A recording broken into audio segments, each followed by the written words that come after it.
There is a paradox we rarely speak aloud.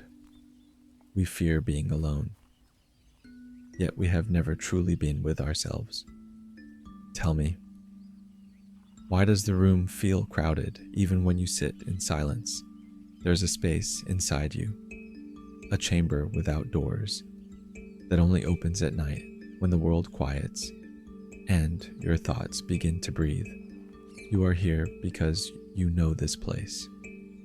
The room within the room, the loneliness that stays even when you aren't alone. This is about solitude, not as absence but as presence. A presence that waits, watching, listening. You tell yourself you're fine. You speak, you laugh.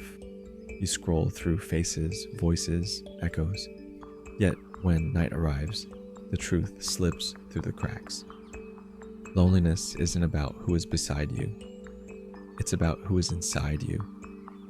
You can be surrounded and still be a ghost in your own life.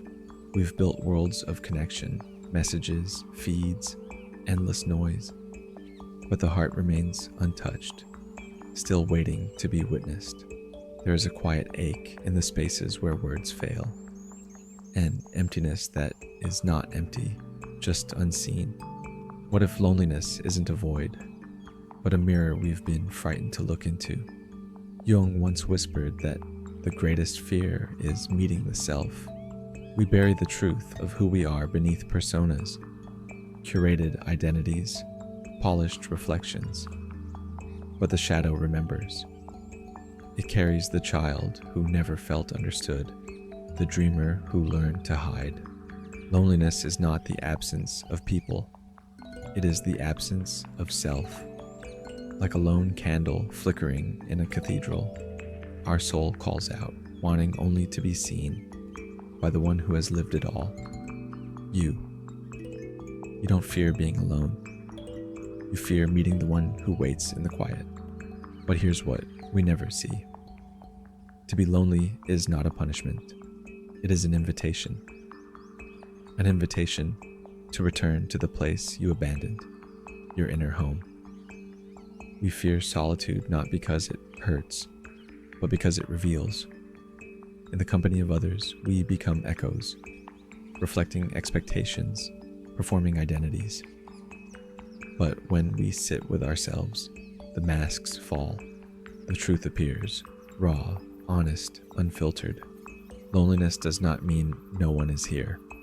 It means you have not arrived yet. The crowd comforts but steals your voice. Solitude wounds but gives it back.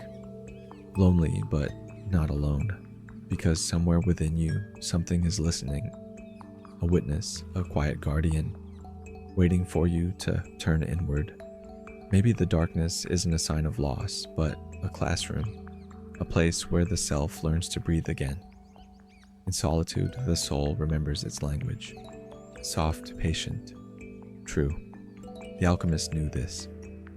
The night is where transformation begins, where the ordinary dies and the real is born. There is beauty in the ache, because what hurts is what is still alive. Even the sun must fall into darkness to rise again. So must we. We are lonely only until we recognize that what we seek is already inside. Maybe solitude isn't the absence of love. Maybe it is where love finally finds you. If you find beauty in the darkness, stay a while.